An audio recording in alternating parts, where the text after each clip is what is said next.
तो ऐसे गिर रही है जैसे मनाली को भगवान एंटार्क्टिका बनाने के मूड में है।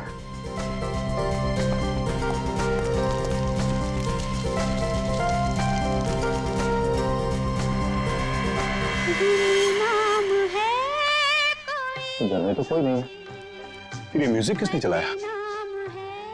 पूरब, माया, गौतम, पूरब, माया, गौतम,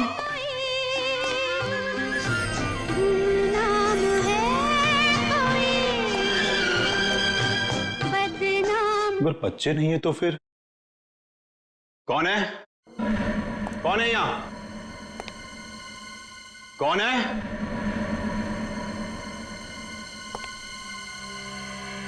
कौन है?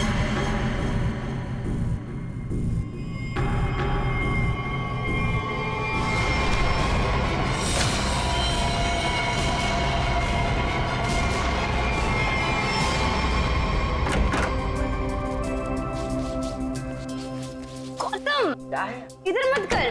क्यों? इधर मत जा, फिर मुझे साफ करना पड़ता है। मत। अच्छा मैं तुझे ही साफ कर दूंगी। तुम तो लड़ना झगड़ना बंद करो, डैड घर में ही है। अच्छा है, तो मैं डैड से गौतम की शिकायत करती हूँ। डैड देखिए ना इसे, पूरा घर गंदा कर रहा है। Dad, dad, dad, dad, dad, dad,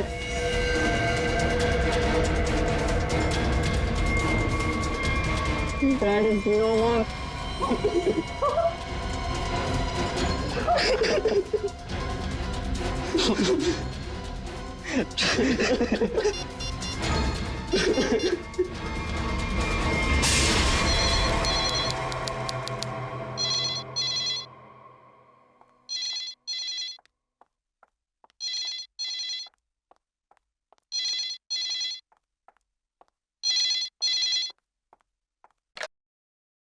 hello, हाँ वो लोग आ गए हैं और किसी भी वक्त घर पर पहुंचने वाले हैं। ठीक है।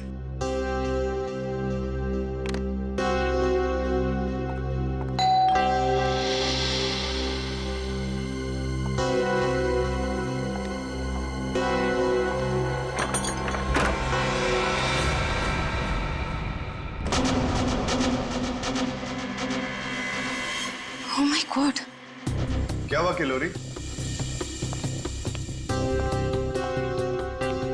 आगे बोलो। वो लोग तो नहीं आए, लेकिन ये ताबूत कोई छोड़कर गया है और कोई यहाँ दिख भी नहीं रहा। ये जगन का ताबूत होगा, लेकिन ये तो बच्चे लेकर आने वाले थे।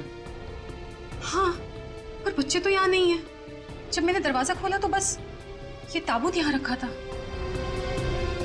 तुम एक काम करो, पूरब को फोन करो, पूछो कहाँ है वो लोग। हाँ।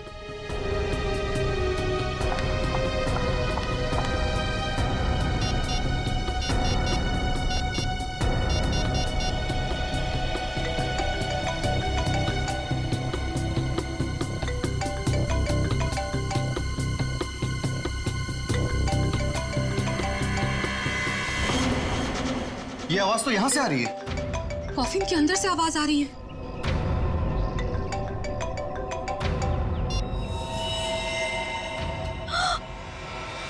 खून! विक्रम, खून! Oh my God! कुछ तो गड़बड़ है। पुलिस को फोन करो जल्दी।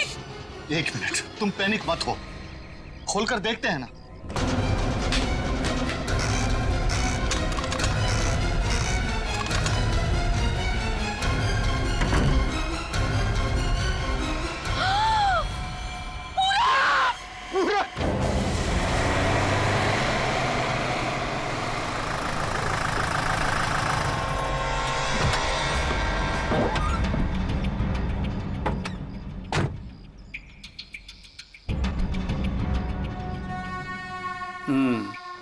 काम हो गया?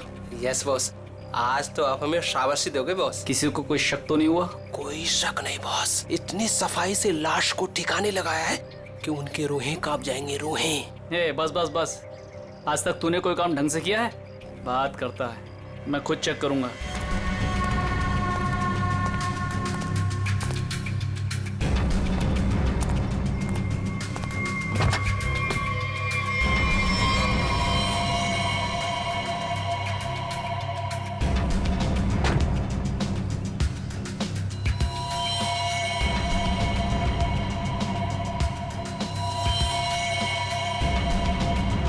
अबे क्या हुआ बॉस? मेरी किस्मत खराब थी जो मैंने तुझ जैसे निकम्मे को काम पे रखा। ऐसा क्या हो गया बॉस? ये देख, ये है तेरा सफाई वाला काम। हाँ, तू लाश ठिकाने लगाने गया था या अपनी पूंछ लगाने गया था तू? पूछ? अबे पूरे रास्ते पर तू खून के निशान लगा कर आया। सीआईडी वाले इसी पूंछ को पकड़कर हमारी गर्दन तक पहुंच जाएंगे। अरे तुझे कितनी बार बोला कि लाश ठिकाने लगाने के बाद सफाई पर सही से ध्यान दिया करो। बोला था ना? एक बार बात तेरे भेजे में नहीं घुसती क्या? बात करता है। अब क्या करे बॉस? क्या करें? मैं बताता हूँ तुझे, रुक। मन तो करता है ना तेरा खून भी इसी रास्ते पर बहा दूं। अरे शक्ल क्या देख रहा मेरी? ये मुसीबत को ठिकाने लगा और सफाई वही कर। जी बॉस। चल बॉस चल, खुद भी मरोगे और मुझे भी मरवाओगे। चल।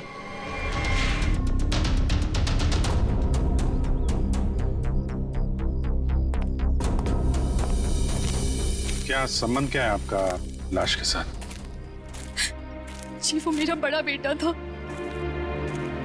अपने पापा की लाश लेकर आने वाला था और खुद ही। क्या इसका क्या मतलब क्या है?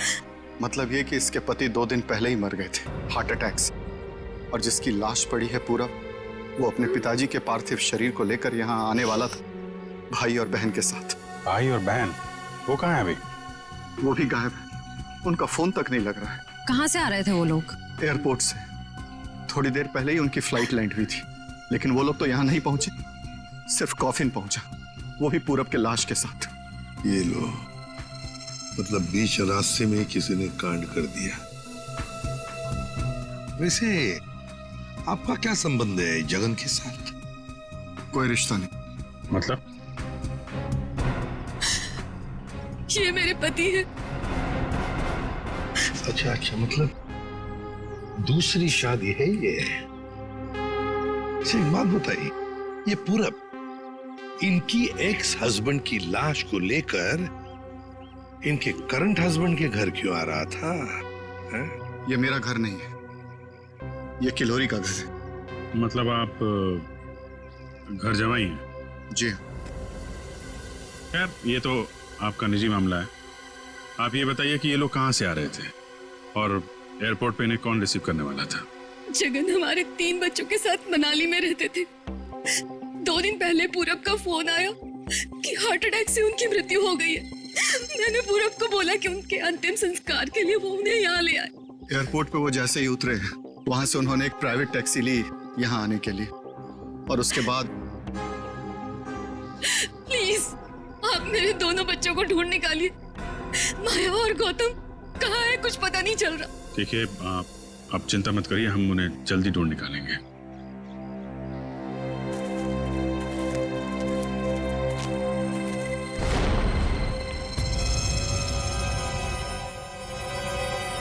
तो ये देखो, उनकी रेलगाड़ी लगती है। Yes sir. निखिल सर देखो, ये रेलगाड़ी कौन से स्टेशन से होके आई है? चलो भैया चलते हैं। चलते हैं भैया का क्या मतलब है? अपना मुंह दिखाने आया था तू यहाँ पर? मतलब ये है कि एक लाश पड़ी हुई है, उसका खून हुआ है, किसने खून किया है ये तो आप पता लगा ही लोगे ना। महान हो आप लोग तो मेरा क्या काम है यहाँ? इसको नहीं बुलाऊं तो इसके कान में से धुआं निकलता है कि हमें बुलाया नहीं, ये तो यूं केस सॉल्व कर देते, यूं खूनी को पकड़ लेते। और अभी लाश को सूंघा तक नहीं, वो चल पड़ा। हाँ सूंघ लिया तो फिर मुंह खोल ना। लाश को सूंघने के बाद क्या पता चला ये बताने के बगैर सरपट भागे क्यों जा रहा है? देख फारूक, 2 बच्चे गायब है, इस औरत के 2 बच्चे, और ऊपर से बाप की लाश भी गायब है। लाश गायब है तो मैं क्या करूं? लाश बन के लेट जाऊं यहाँ पर? लाश ढूंढना आप लोगों का काम है तो ढूंढो ना। पूछो किसी से, ढूंढो कि ये कास्केट कहाँ से आया था। मैं क्या करूंगा इसमें? अच्छा तू जा। हाँ ठीक है। अरे एक मिनट सर, हमें इस केस में आपकी जरूरत है। आप देखो भैया वो तो हर केस में तुम लोगों को मेरी जरूरत पड़ती है, पर तुम लोग मानते कहाँ हो? यार छोड़ो इसको अभी। अरे सर प्लीज एक मिनट। अरे सारुंके साहब, आप अपने ज्ञान का प्रकाश डालिए ना इस केस पे। इसके चेहरे पर अंधेरा छाया, ये क्या प्रकाश डालेगा? कुछ बोला? नहीं, ये हमारे आपस की बात है, तुम लगे रहो। ये ताबूत कहाँ से आया? ये लो, एयरपोर्ट से। अरे तो एयरपोर्ट जाओ ना यार, यहाँ क्या कर रहे हो तुम लोग? तो जाएंगे ना साळुंखे जी, पर आप क्यों मैदान छोड़ के भाग रहे हो? भाभी, आपके हस्बैंड की लाश आ गई।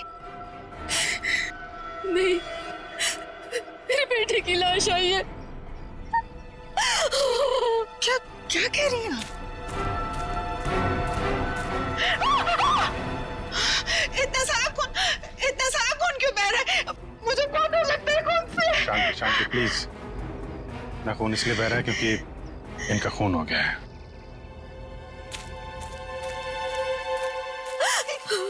क्या कह रहे हैं? पूरब का खून हो गया भाभी। वैसे आप ये मेरी बहन है और किलोरी की ननद। लेकिन भाभी, इसमें पूरब की लाश है तो आपके हस्बैंड की लाश कहाँ है?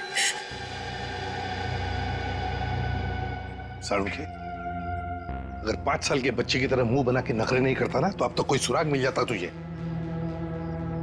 भैया ये नाक के अंदर छोटे छोटे दाने दिखाई दे रहे हैं ना, शायद यही एड्रेस किसका? उनके हस्बैंड की लाश का। अरे तुम लोग कर क्या रहे हो? आज फिर किसी पैसेंजर का लगेज मिसिंग हो गया। तुम लोगों की वजह से किसी दिन गवर्नमेंट मुझे इस ऑफिस से मिसिंग कर देगी। ठीक से काम करो। Yes sir.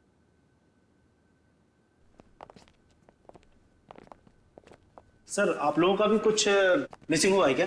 हम लोग सीआईडी से। हम यहाँ पर किसी पैसेंजर्स के बारे में पूछताछ करने आए हैं। आज सुबह कनेक्ट एयरवेज से 3 लोग एक कॉफिन लेकर मनाली से मुंबई आए थे। और वो 3 पैसेंजर्स ये लोग हैं।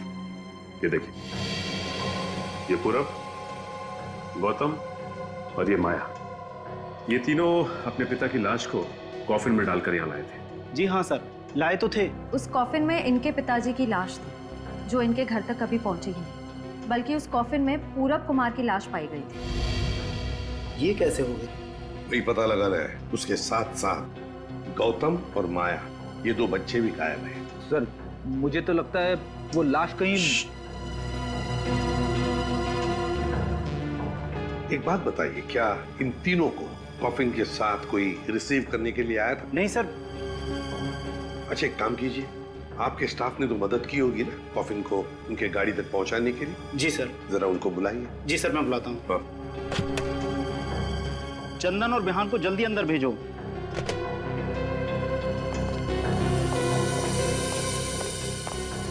क्या हुआ सर? आज सुबह कनेक्ट एयरवेज से कॉफिन आया था। हाँ साहब। उसके बारे में सीआईडी वाले आपसे कुछ पूछना चाहते हैं। सीआईडी साहब, हमने कोई गड़बड़ नहीं किया साहब, हम तो बस काम कर रहे थे साहब, हमने तो बस उस कॉफिन को उस गाड़ी में चढ़ाया था साहब। एक मिनट, तुमने कोई गड़बड़ नहीं की है। सिर्फ इतना बताओ कि जब तुम ये कॉफिन यहाँ से उनके गाड़ी तक ले जा रहे थे, तो उस दौरान उसके बीच में कभी कोई मिलने आया था या कोई ऐसे कुछ भी हुआ था क्या? हाँ साहब, हम उन तीनों को लेकर जब यहाँ से बाहर निकले, उनके साथ जो लड़की थी ना, उसको एक फोन आया सर। पता नहीं क्या बात हुई, फिर वो अचानक से कहने लगी, पार्किंग में एक नीली वैन खड़ी है, ये कॉफिन वहां ले चलो। अच्छा, वैन के ड्राइवर को देखा तुमने? नहीं साहब, वैन के ड्राइवर को तो नहीं देखा, लेकिन साहब वैन का नंबर मुझे याद है। गुड, तो नंबर दो। XY 02 6813। सचिन, पता लगाओ इस नीले रंग के वैन का। पूरब, गौतम और माया 3 बच्चे अपने पिता जगन की लाश को लेकर मनाली से मुंबई आते हैं। लाश को कॉफिन में लाते हैं बाय एयर। मुंबई पहुंचने के बाद वो अपनी मां को फोन करके बताते हैं कि वो मुंबई पहुंच गए और साथ साथ वो कॉफिन भी। मगर जब ये कॉफिन उनकी मां किलोरी के घर पहुंचता है, तो कॉफिन में से निकलती है बड़े बेटे पूरब की लाश। जगन की लाश गायब है और उसके साथ साथ गौतम और माया दोनों बच्चे भी गायब हैं। तीनों के तीनों गायब। सर हो सकता है कि जिस वैन में वो लोग लाश लेकर जा रहे थे वो वैन कहीं रुक गई हो और शायद वहीं पे कुछ हुआ हो। बस तो इसीलिए तो उस ड्राइवर की जरूरत है हमें। वो ड्राइवर कौन था, उस गाड़ी के बारे में डिटेल, वो सब कुछ चाहिए हमें। सर वैन के रजिस्ट्रेशन नंबर से मैंने मालिक का पता लगाया। फिर मालिक का कहना है कि वैन तो कुछ महीने पहले ही चोरी हो गई थी। ये लो। सर इसका मतलब अब गौतम और माया की जान को खतरा है। बड़ी बारीकी से प्लानिंग की है, खतरनाक प्लानिंग की है। देखते। ओए, अंकित, कुछ मिला? हाँ बस ये देखो, ये मिट्टी कॉफीन के नीचे लगी हुई। इस मिट्टी में इस कॉफीन का पता। मिट्टी में पता? हमें तो नहीं दिखा। उसके लिए सालूखे की नजर चाहिए। सड़ोंके, कॉफिन का पता तो हम लगा ही लेंगे, पर पूरब की लाश इस कॉफिन में आई कहां से? ये पूरब की नाक बताएगी बॉस।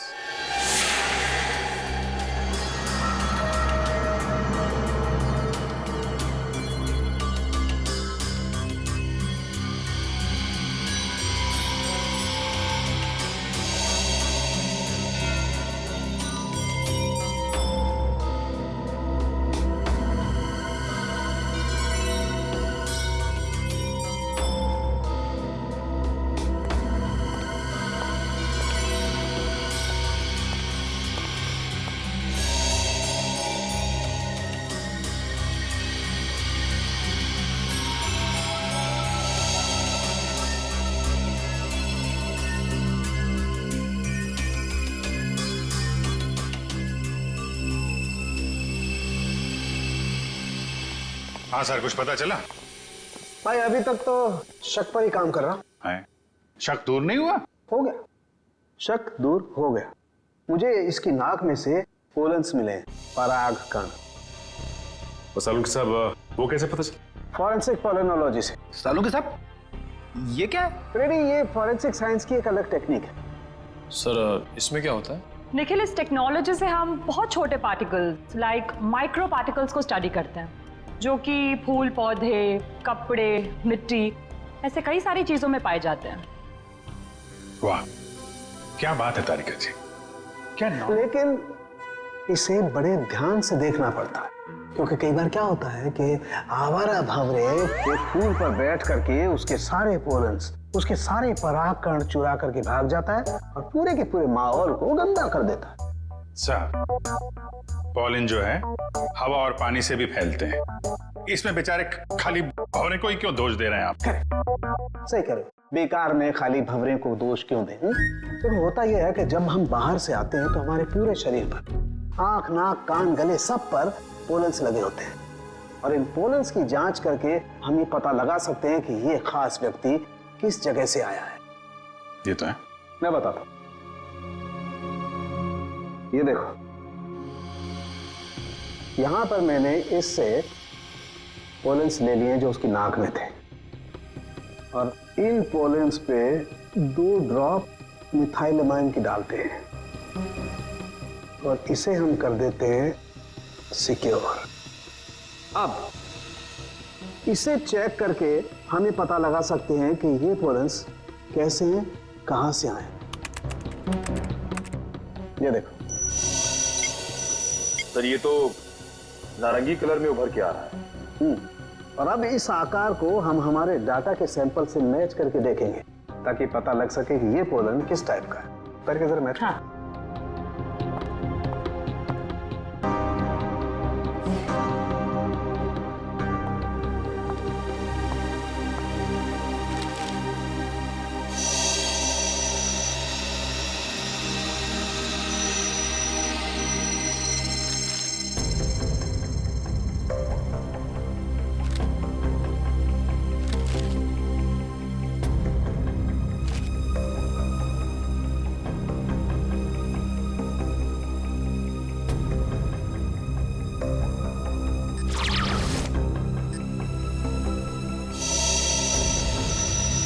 वाओ सर, ये तो पॉलेंस की पूरी लाइब्रेरी है। एक पॉलन कहाँ पैदा हुआ, धरती पे कहाँ पाया जाता है, पूरी डिटेल्स है इसमें। फॉरेंसिक साइंस की इस टेक्निक की वजह से क्राइम स्पॉट का पता लगाना बड़ा आसान हो गया है। मिल गया मैच।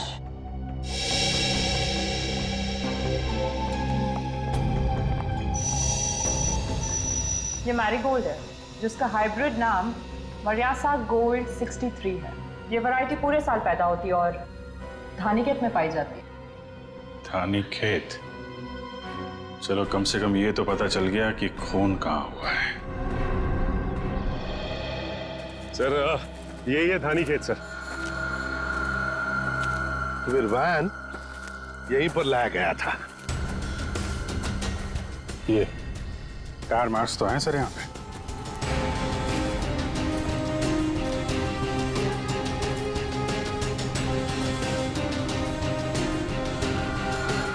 बस ये उसी वैन के टायरों के निशान। फिर तो जगन की लाश खूनी ने यहीं कहीं फेंकी होगी। पर सर इतने बड़े खेत में हम उसकी लाश ढूंढेंगे कैसे? मैं बताता हूँ बस। तो कब बताएगा? क्या मुहूर्त निकलवाना पड़ेगा?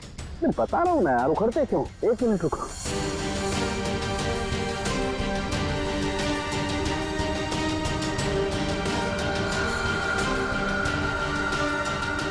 ये देखो, ये मैंने फूल के पोले निकाले। अभी मैं जिस दिशा में उड़ाऊंगा और ये उड़ करके जहां जाएंगे समझ लो खून भी उसी दिशा में हुआ है। लेकिन सर यहाँ तो हवा ना के बराबर है, ये कैसे पता चलेगा कि हवा किस डायरेक्शन में है? ये मुर्गा बताएगा। मुर्गा? हाँ निखिल, मुर्गा। ये मुर्गा है ना, किसान लोग अपने खेत में अक्सर लगाते हैं। इस मुर्गे से पता चलता है हवा का रुख कहाँ पर है। जिस तरफ हवा चलती है ना उस तरफ ये मुर्गा मुड़ता है और इसका फायदा होता है पेस्टिसाइड्स डालने में, हवा के हिसाब से। उस तरफ देखते हैं सर। हाँ चलो देखो जरा आसपास कुछ दिखता है क्या? सर? हाँ सर वहां पे कोई लेटा है? चलो देखते हैं।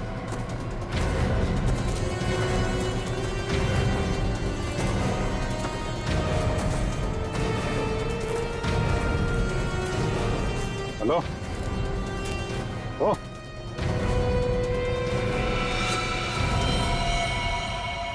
ये तो जगह है सर।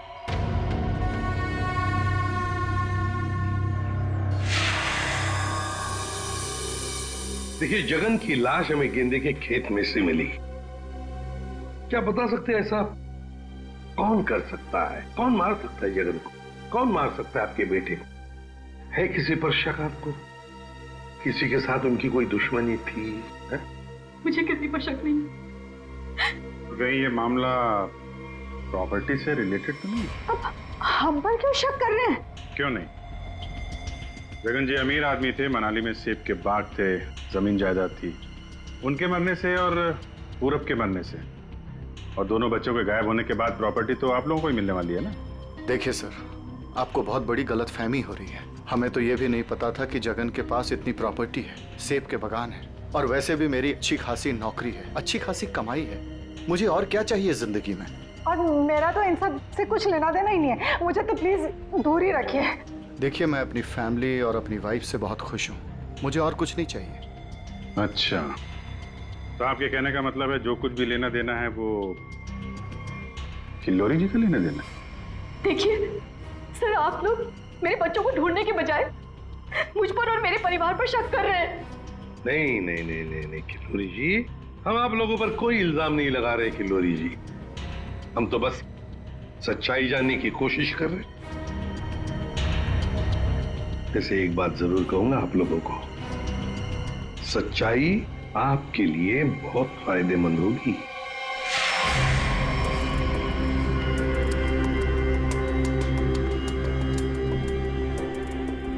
सारिका, इस ताबूत के ये निचले हिस्से में जिस तरीके के निशान लगे हुए हैं ना, उससे तो लगता है इस ताबूत को काफी दूर तक घसीटा गया है। तुम एक काम करो, ये जो ताबूत पर जगह जगह मिट्टी लगी हुई है, इस मिट्टी का सैंपल ले लो। ये मिट्टी बताएगी कि ताबूत कहाँ से आया है। मगर सर खून कहाँ हुआ है वो तो हमें पता चल गया है ना। हाँ तारिका, ये पता लग गया है, लेकिन वो वैन, उस वैन के बारे में कुछ पता नहीं लगा है। जिस वैन में ये खून हुआ है, जिस वैन में से एक लाश गायब हो गई, उसके बारे में कुछ नहीं पता है। एक काम करो, इस मिट्टी का सैंपल ले लो, फिर इस मिट्टी को हम बॉम्बे के सॉइल मैप से मैच करके देखेंगे। लेकिन सर मुंबई के सॉइल मैप की कौन सी मिट्टी का फैलाव कहाँ तक है ये हमें कैसे पता चलेगा? यू ट्रस्ट मी ना? कॉज तो फिर सैंपल ले लो, पता लगेगा, बिलीव मी।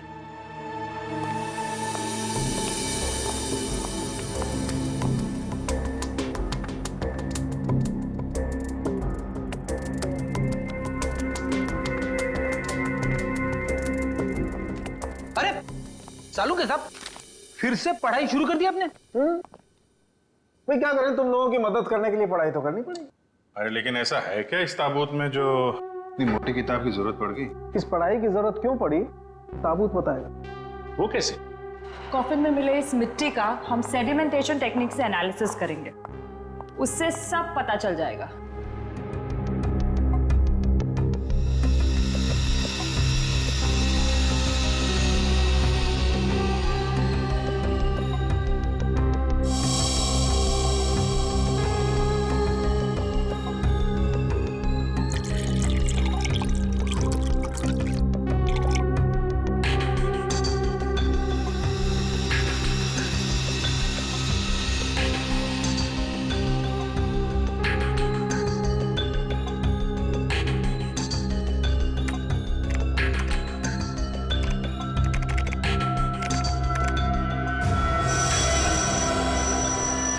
ये देखिए,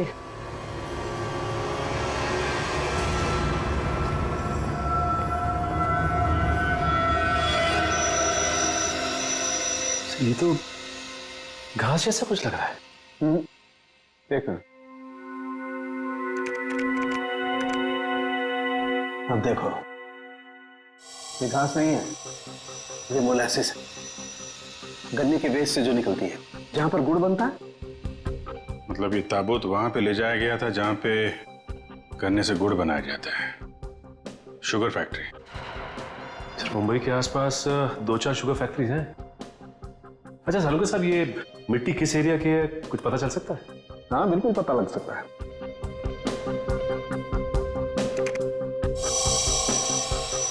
इस मिट्टी में 40% सैंड है।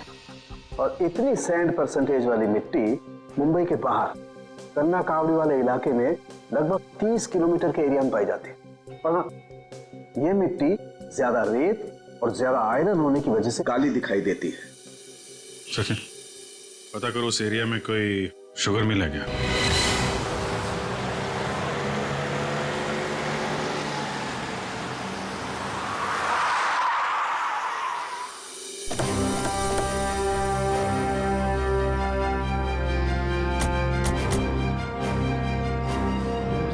चंगनलाल शुगर मिल। यहाँ तो लोग आ जा रहे हैं, चहल पहल है, यहाँ पे खून ही खून करके कैसे निकल गया? और तो लाशों की अदला बदली भी की है। डॉक्टर सालुंके ने शुगर मिल की बात की थी और यहाँ आसपास 30 किलोमीटर तक यही एक शुगर मिल है। हो ना हो, खून हुआ तो यही है। चलो इससे पूछते हैं। अरे सुनो जी। तुम यहाँ के सिक्योरिटी वाले हो? जी हाँ। हम लोग सीआईडी से तुमसे कुछ पूछना चाहते हैं। सीआईडी साहब, क्या बात है? हमको माफ कर दो, हमारी कोई गलती नहीं है। देखो घबराओ मत, हमारे कुछ सवालों का जवाब दो।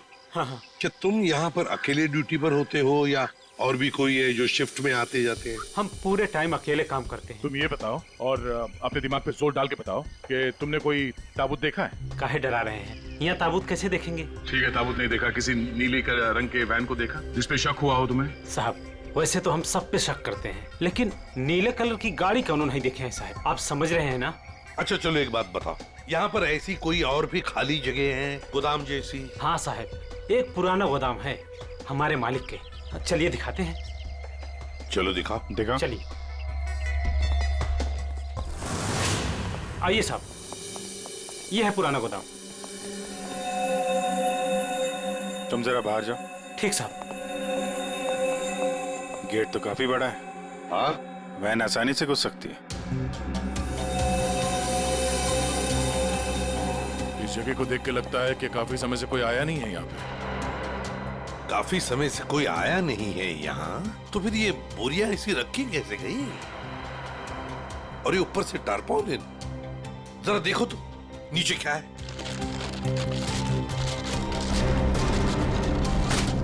ये देखा?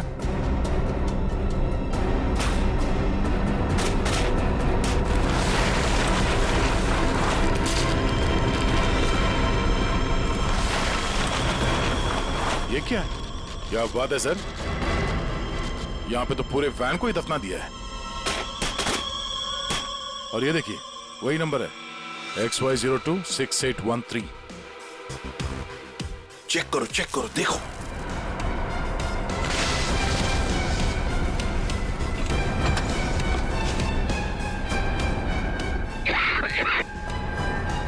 माय गॉड, इतना सारा खून। लगता है 24 घंटे से ज्यादा पुराना है। अभिजीत, लाश इसी वैन में से ले जाई गई है। काम करते हैं, पूरी की पूरी वैन को फॉरेंसिक लैब भेजते हैं।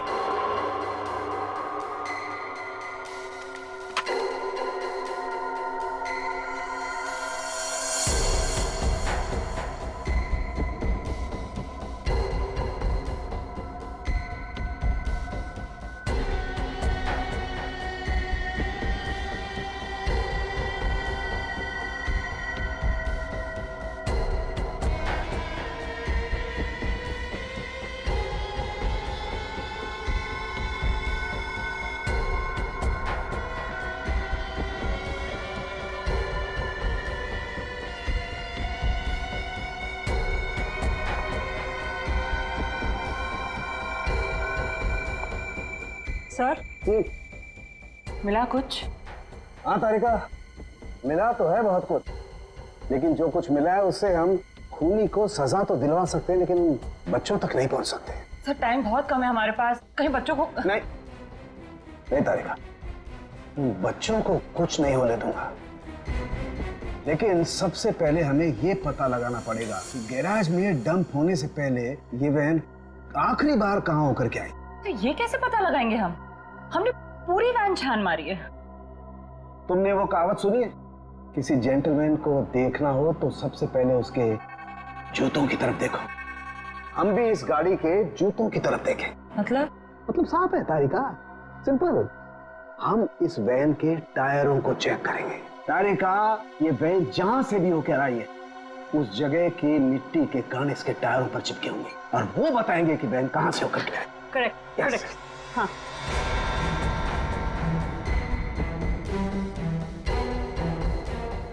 सर, एक कोर्सा पर पेट्रोल डिश लाओ। हाँ सर, अभी देते हैं।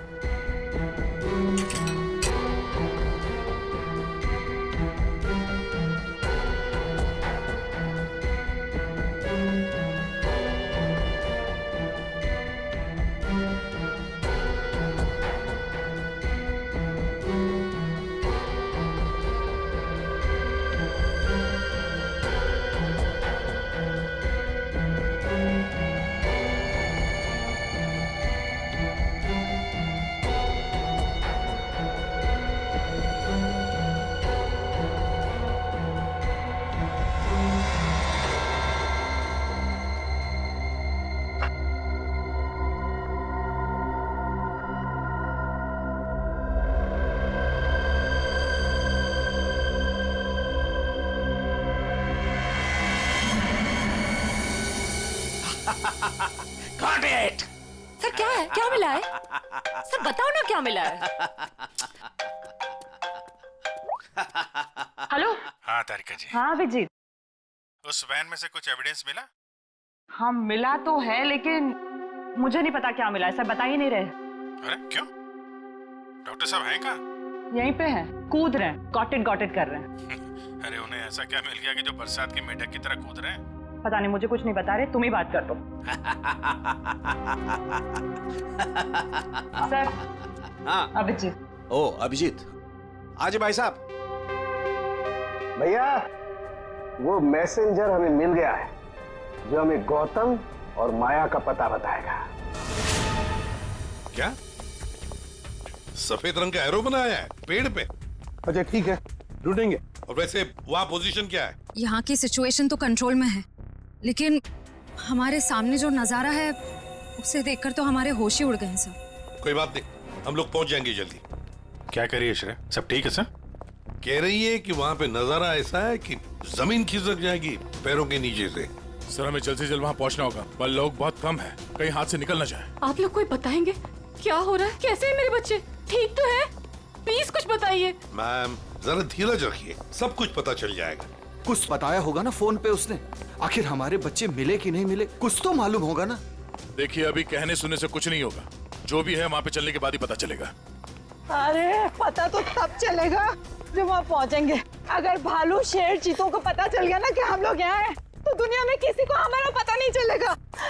आप फिक्र मत कीजिए प्रीति जी, आजकल इंसान जानवरों से ज्यादा खतरनाक हो गया। हो सकता है वो आपको देख के भाग जाए। अरे उन्हें चिल्लम चिल्ली की आदत नहीं है, जरा शांत रहिए आप। क्या? एक मिनट। पूरे श्रेया, वो सफेद निशान वाला पेड़ मिल गया। सर उस पेड़ से राइट लेकर 200 मीटर स्ट्रेट आ जाइए। 200 मीटर राइट में। चलिए जल्दी चलिए।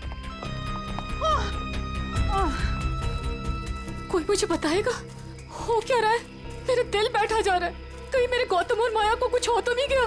बस बस, और नहीं चला जाता, अब नहीं चल पाऊंगी। देखिए पीछे छूटने वालों को जानवर छोड़ते नहीं है, लंच या डिनर में खा लेते हैं। नहीं, मैं आगे जाती हूँ ना, आप लोग मुझे फॉलो करिए।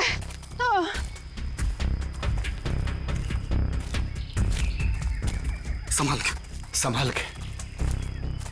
आश्रय सर वो देखिए सर।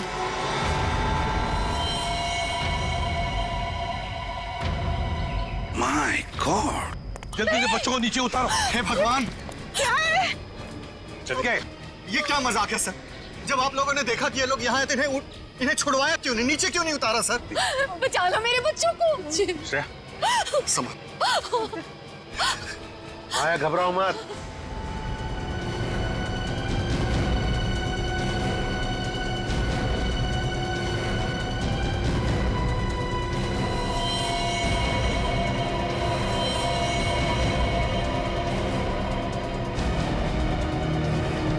अब भेजो भेजो उसको।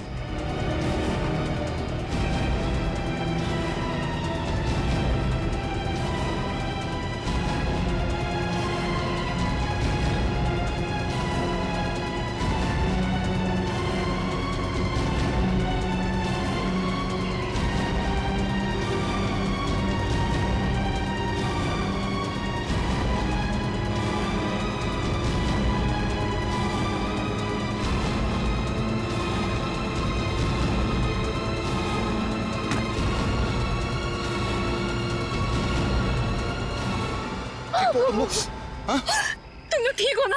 बंद कीजिए अपना नाटक, हमारी इस हालत के जिम्मेदार आप ही हैं। बच्चे कहते हैं ना हमें, तो क्यों डाला अपने बच्चों को मौत के मुंह में? तो अच्छा हुआ सीआईडी टाइम पे आ गई, वरना आपने भैया की तरह हमें भी मार दिया होता। क्यों खिलोरी जी, ये बात क्या है? बच्चे आप ही पर इल्जाम लगा रहे? मुझे भी कुछ समझ में नहीं आ रहा है। मैं तो इन लोगों से इतना प्यार करती हूँ, मैं क्यों मारूंगी इन लोगों को? बात तो सही है, सवाल जायज है। एक माँ अपने ही बच्चों के साथ ऐसे कैसे कर सकती है? हा? देखिए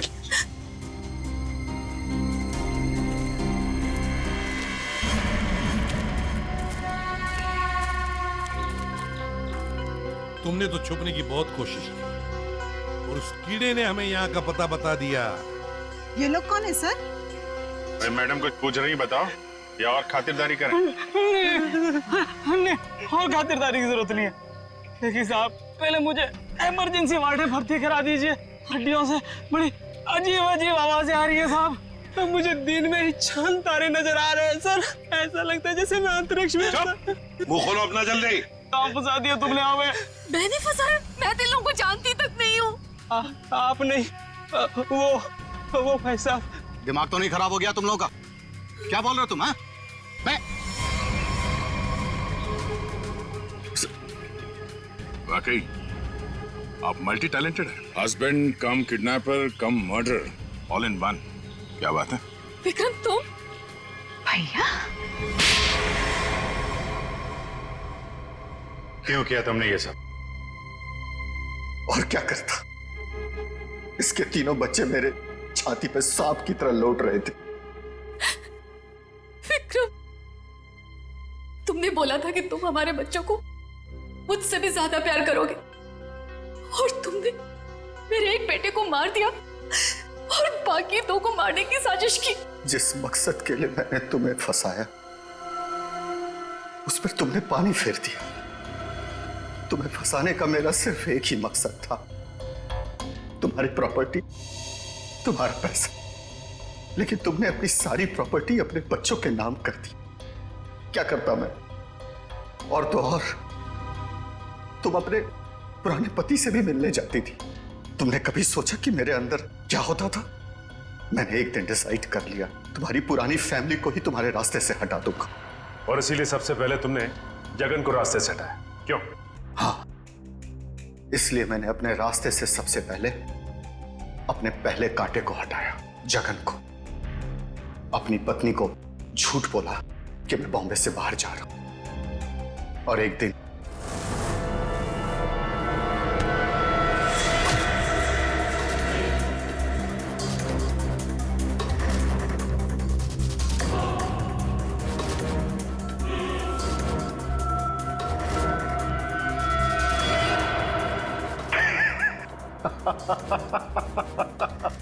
सोचा था जगन के मौत के बाद तुम्हारा झुकाव तुम्हारे बच्चों के लिए कब होगा, लेकिन मैं गलत था। तुम्हारा तो और बढ़ गया, और तो और तुमने उन्हें साथ रखने का फैसला कर लिया। पर यह बात तुम्हें बर्दाश्त नहीं हुई, इसलिए तुमने इन दोनों को भी रास्ते से हटाने का फैसला किया, क्यों? विक्रम, मैंने तुम पर इतना भरोसा किया, तुमने सब बर्बाद कर दिया। मैं तुमसे नफरत करती हूँ, नफरत। जायदाद की लालच में आके तुमने जो मौत का खेल खेला है, उसका अंजाम भी मौत है। फांसी होगी तुम्हें, फांसी।